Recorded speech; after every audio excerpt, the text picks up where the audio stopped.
నా లైఫ్ లో first time 12 ఎప్పుడైతే అని వెయిట్ చేశాను.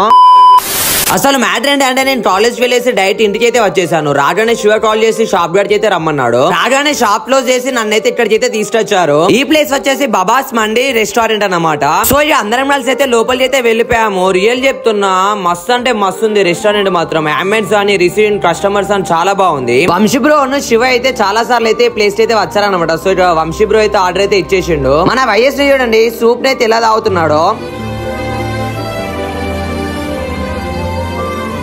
యాక్చువల్లీ నేను ఎందుకంత ఫీల్ అవుతున్నా అంటే యాక్చువల్లీ ఈరోజు అయితే ఫ్రైడే అన్నమాట. సో నేనైతే నాన్ వెజ్ అయితే అసలు తినను. బట్ మన వంశీ బ్రో, శివ, వేనన్న, వయస్ చూడండి ఇంత మంచిగా ఫుడ్ అయితే ఎంజాయ్ చేస్తున్నారు. నేను మాత్రం వాళ్ళు తింటుంటే చూసుకుంటా కూర్చున్నా. ఫైనల్లీ వాళ్ళైతే మొత్తం అయితే తినేసి, వేనన్న మాత్రం నా కోసం అయితే సింగిల్ ప్లేట్ మండే అయితే పార్సల్ అయితే చేపించింది. ఇక్కడ నేనైతే ఇంటికి రాగానే 12 ఎప్పుడైతే వెయిట్ చేసి 12 అవర్ తోటే నేనైతే మండే అయితే తినేసిన. రియల్ చెప్తున్నా, మస్తు అంటే మస్తు ఉంది టేస్ట్ మాత్రం. ఓకే మరి ఇంకో వీడియోతో మళ్ళీ బాయ్ బాయ్.